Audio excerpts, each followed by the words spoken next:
Hello out there, YouTube. It's a rainy day here in California, and I wanted to do something to lift my spirits. So I got two of my favorite toys here, the original Masterpiece Prime and the MP10. In this case represented by an oversized knockoff known as the MPP10. But as you'll see, or if you know anything about this, you'll know it's identical to the original, other than they've lengthened the legs here to change the proportions a little bit, and then this belly piece, they're like angled on the original mold. This one is an American version that I've put long stacks on, if that confuses anybody. You can see it doesn't have the chrome belly plate, but it's not about the deco. I'm going to talk about the mold. In comparisons that I've seen, the MP10 dominates like 90%, which I understand why. It's a great toy, it's a great mold. But I do think that there are some aspects of the original Masterpiece Prime that get washed out in the fact that aesthetically most people are going to go for this very nice, dynamic, modern sculpt over, you know, the chunk of the old one. But they both have their good points, and we're going to take a look at that.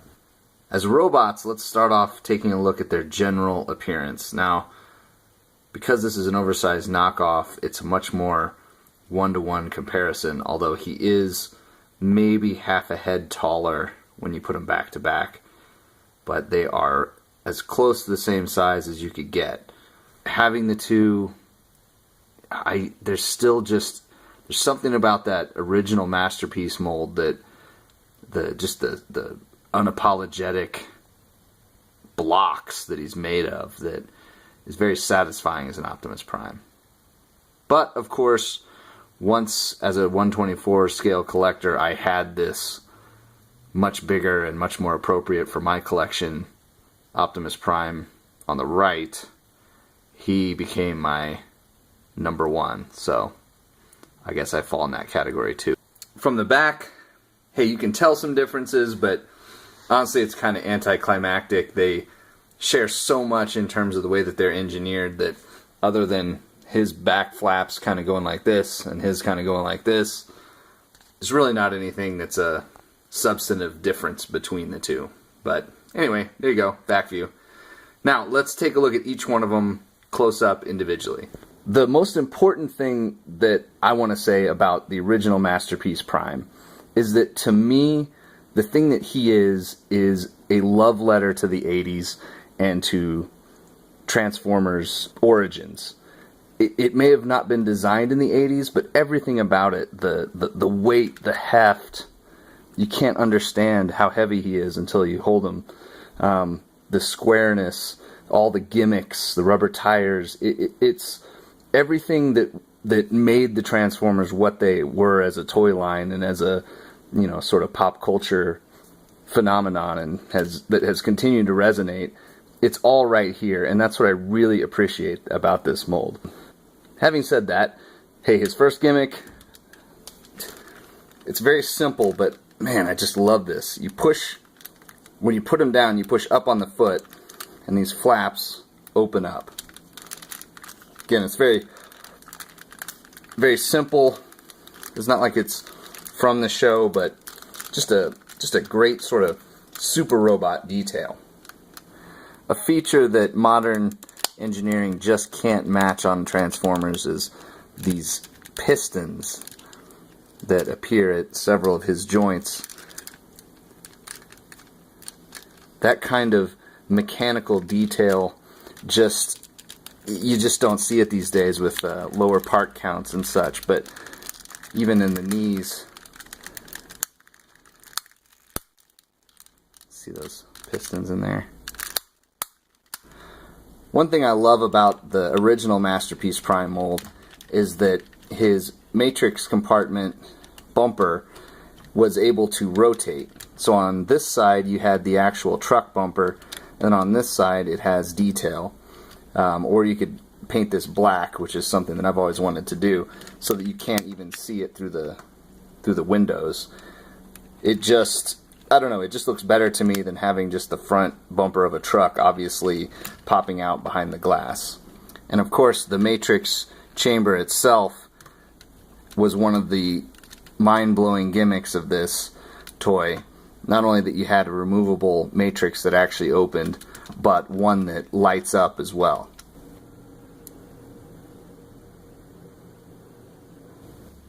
The head sculpt is really good.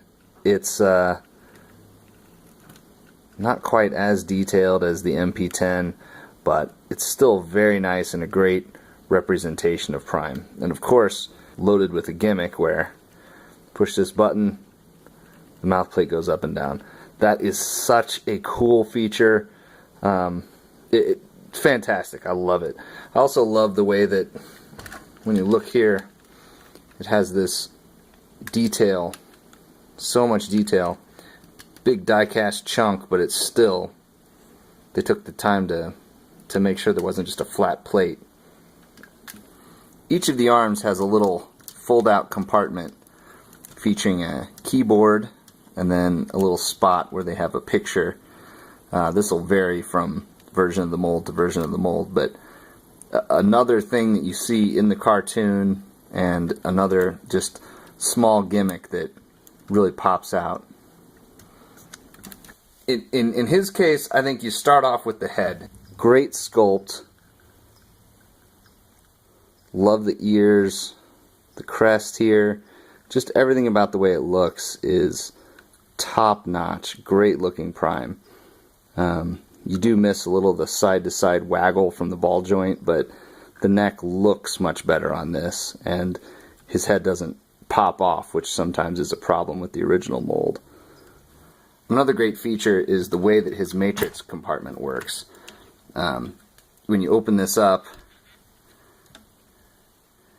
the matrix isn't just in there, it has yet another panel which flips up very show accurately and then reveals his matrix, which unfortunately doesn't open, doesn't light up or anything like that, but I do think it's great that they were able to make the matrix chamber so much more accurate on this version. His other great gimmick, which is somewhat disputed by a lot of people, but ultimately I think it's a nice addition, is the way that his blaster stores in his back and extends with the flick of a button. Now, critics will say that it's too small and in some ways compromised by the gimmick, but however you look at it, it's great that his weapon is just able to store right there in the toy itself in robot mode. Another thing I really like about the way they designed him is that his wheels are hidden away in robot mode. Just has a panel that slides around and covers them. Just makes it look very clean, very nice. So again, before we look in detail, let's just take a overall comparison look here. And it's not really much of a comparison. The MP10 design just blows this out of the water. The way this indents and just all around it, it just doesn't look as good as the MP10 design. This is such a perfectly executed cab over engine truck.